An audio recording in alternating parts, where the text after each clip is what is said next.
honestly, like the family dynamic is really spectacular. And even though we all know that it's not always perfect when it's off screen, just the fact that you're injecting not just your family with that much positivity, but you happen to inject it to the entire world. I commend you for that, and it's really spectacular. And when I was trying to decide really for 45 minutes, what am I going to talk about with you, I wanted to focus on things that you haven't been addressing like over and over and over. And the one and also a topic that I'm a little bit aligned with in many ways, and that is how you kind of stumbled upon officiating weddings a few years ago, which started off with your fans, a couple of them contacting you, and you were kind of reluctant, but you decided to, give it a try, and it turned out you loved, not just officiating weddings, but you love to love so much that you've gotten married over and over and over. And normally that sentence would be weird if you stop there, but it's to the same person, so that's kind of that's a beauty of that. So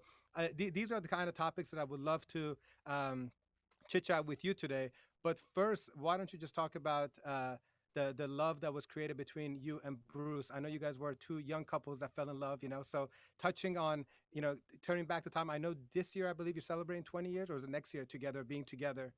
We're, I think, celebrating 22 years together. 22 years. Okay. Yes, together, that we've been in each other's lives, and we've been married, almost half of that time, maybe a little bit less. But yeah, Bruce, which I call Brucey, he's my Brucey. We met many, many years ago, and we were kids. And sometimes I look over at him, and that one young man that I once knew is, we built a family together, and we have 4 kids together, and we're figuring out life together. And we have gone through some pretty highs in life, and we have gone through some pretty lows in life. Right. And but we're doing it together. And I love him more today than I did yesterday, and I will love him more tomorrow than I do today. I mean, he's my best friend, and he gets on my nerves sometimes. Ooh. And this like filming that he does with me with my mouth open when I'm sleeping. Ooh. I got a good laugh out of that one, Yeah. but But we have found a way after all these years. We're getting better and better at this thing called marriage, because yeah. it's really difficult. It's really, really difficult. And I try to shed light into it.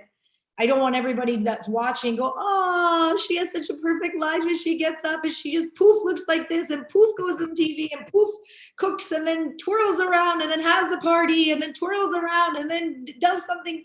Like, that's, come on, people. That's not life. That's not It's real it's life. hard. I'm exhausted. I have bags under my eyes. Bruce and I get into arguments. I lose my mind with my kids sometimes. That's what life is. But when you find a partner, you find a support system, you find family, you lean on psychology, so many things to help you grow. Every day you learn, you get stronger, and you fight through it, and you get better. And I look at Bruce and I maybe 22 years ago, and Bruce and I today, and I'm like, whoa, we've grown up a lot.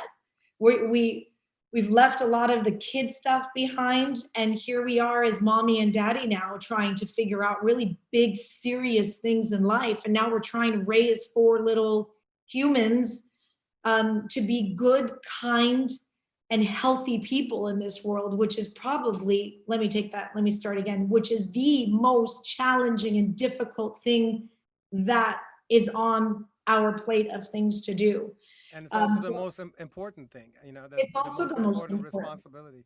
Absolutely. How much would you say that the relationship that you have with your husband was like a catalyst for you to want to officiate the weddings, and kind of like advise them or spread that or share that love with the next generation of couples? Because I'm a product of two parents that have been together for 60 years. They're celebrating their 55th wedding Oh, anniversary, knock true. on wood, Oh, next week. And like they to me are like the epitome of like a Sonny and Cher couple. Not to say that it's been perfect, but my mom, when she decided to start officiating back like 18, 20 years ago, it was just for fun.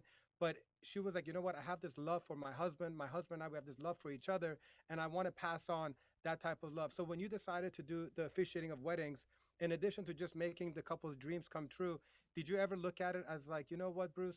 we built something special, and it's kind of like a part of our legacy to kind of pass it along? Or what was the mindset of like deciding Yeah, to start doing it? that's not how that all went down. Because Bruce sometimes looks at me and he's like, "Are you crazy? Like as if you don't have enough stuff to do on a daily basis. Now you want to go to people's weddings and do this?" And this was never my plan. This again was started by two couples that are who are half Persian, half American, non-Persian, and simultaneously their letters, and they reached out to me right at the same time. And both of them asked me to officiate their weddings. I've never officiated I've been to enough weddings that I could probably do it with my eyes closed. You've had And enough weddings yourself too to kind of learn. yeah, yeah. I mean, I'm planning my fourth one now, and my 20th wedding anniversary. We're getting married again. He promised me 4 kids, 4 weddings. Why And I'll not? tell you the funny story behind that as well. Sure. Um, but once I sat down and I thought about it, and I kept talking to these couples and I was looking at them, they reminded me of me and Bruce when we were young, and we were so excited to have this party, and we were so excited for people to be there to help celebrate our love. And I agreed to do like 1 or 2. I haven't done them yet because we were supposed to do them this year, and because of the pandemic, everything keeps getting pushed and pushed. Right. And in the small time that happened, I've had maybe dozens of other couples reach out to me to have me do their weddings in 2021, 2022. Yeah. Which unfortunately I can't do many a year because, you know, Bruce, you've got a lot of things on your plate. Of course. But it was more that weddings for me and for everybody, it's a place of love. It's an explosion of love. Everybody is happy. Everybody's jumping up and down. Everybody is high on love. And I told Bruce, I said, why would somebody not want to be in that environment?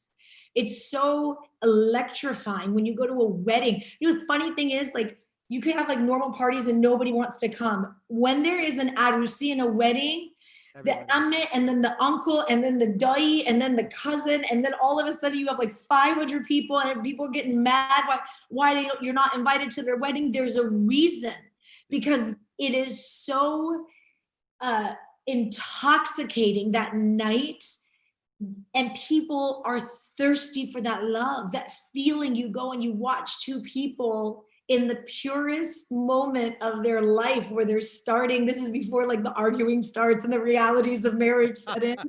Everybody wants to be there. So that's kind of how I stumbled upon it. And unfortunately with these two couples, the weddings kept getting pushed and pushed because of the pandemic. So we'll see 2021, 2022.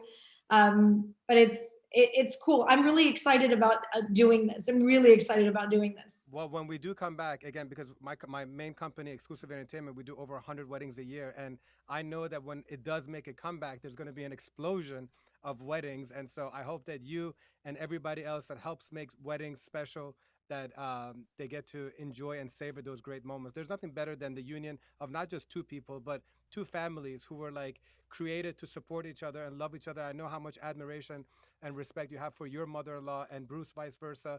You know, they are truly the pillars of a marriage as well. You know, like when you have the support. What I loved about one of the videos that you had is that you go and you complain about Bruce to your mother-in-law, and she takes your side. You know, and like Oh yeah.